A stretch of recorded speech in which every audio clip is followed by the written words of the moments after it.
Thank you for joining us. I'm Deb Novotny, President of the Board of Trustees of Evergreen Cemetery Association.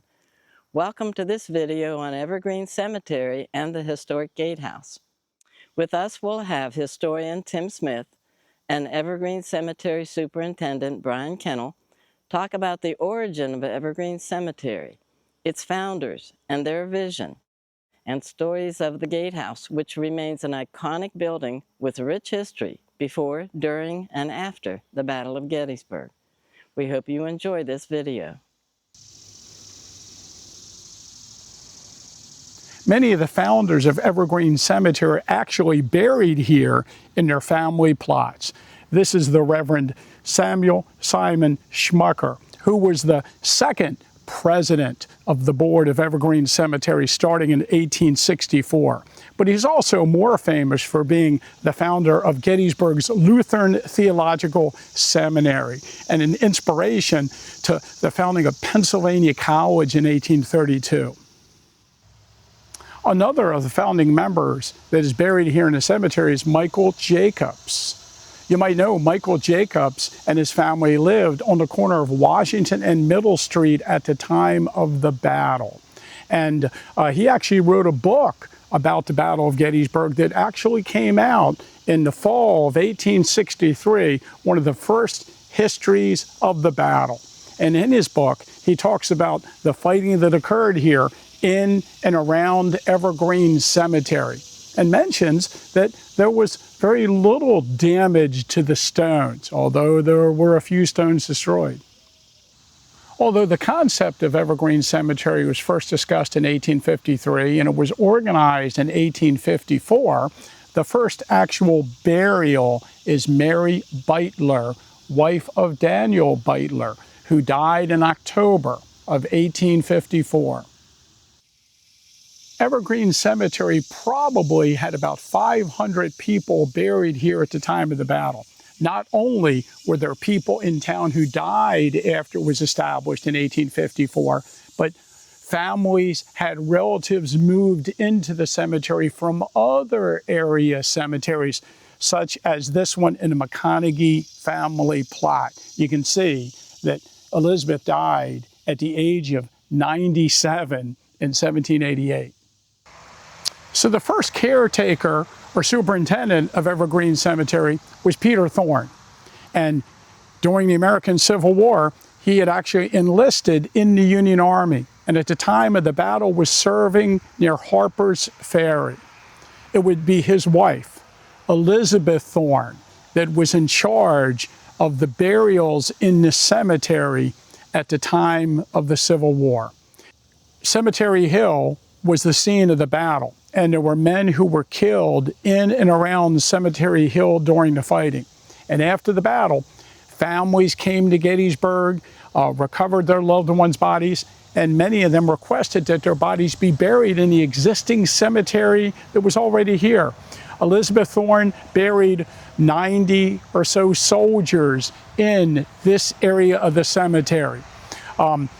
A little later on, when the Soldiers' National Cemetery was established, about 30 of them were moved. So we still have about 60 or so bodies buried here from Elizabeth Thorn.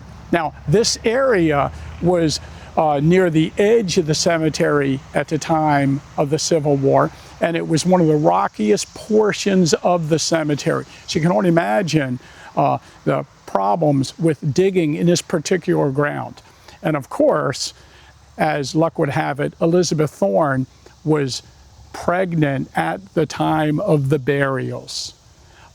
Today, Evergreen Cemetery is increased vastly in the direction south of this, and altogether today about 18,000 people are buried here in this cemetery.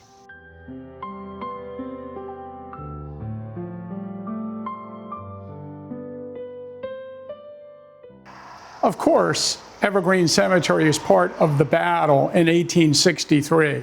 And of course, Cemetery Hill is the most prominent spot on the entire Gettysburg battlefield. It was Cemetery Hill where the Union Army fell back to. And it was here that they rallied. And it was on the West Cemetery Hill where Pickett's charge occurred. And 4 months after the battle, when the Soldiers' National Cemetery was established, it was Cemetery Hill where Abraham Lincoln gave the famous Gettysburg Address. And of course, the Evergreen Cemetery Gatehouse, built in 1855, is the most important architectural feature associated with the entire battle.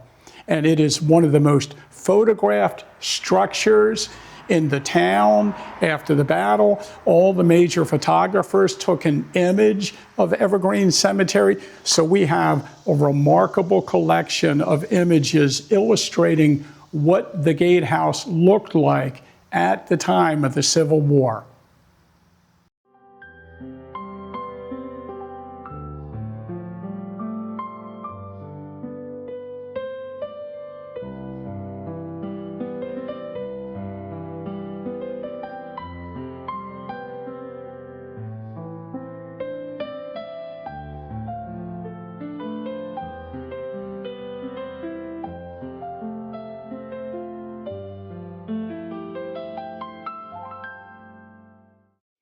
Hello, I'm Kristen Rice, a member of the Board of Trustees of Evergreen Cemetery.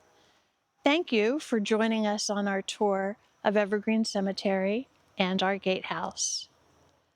The Evergreen Cemetery Board of Trustees have announced a fundraising campaign, the Gatehouse Preservation Project, to restore, preserve, and paint the deteriorating brickwork, to install informational wayside displays for visitors, and create 3 memorial gardens near the gatehouse entrance. We hope you will consider joining our gatehouse preservation efforts by making a tax-deductible contribution either online or via mail. No matter the size, your gift is critical to preserving the gatehouse legacy. With your help, a national treasure will be preserved for future generations.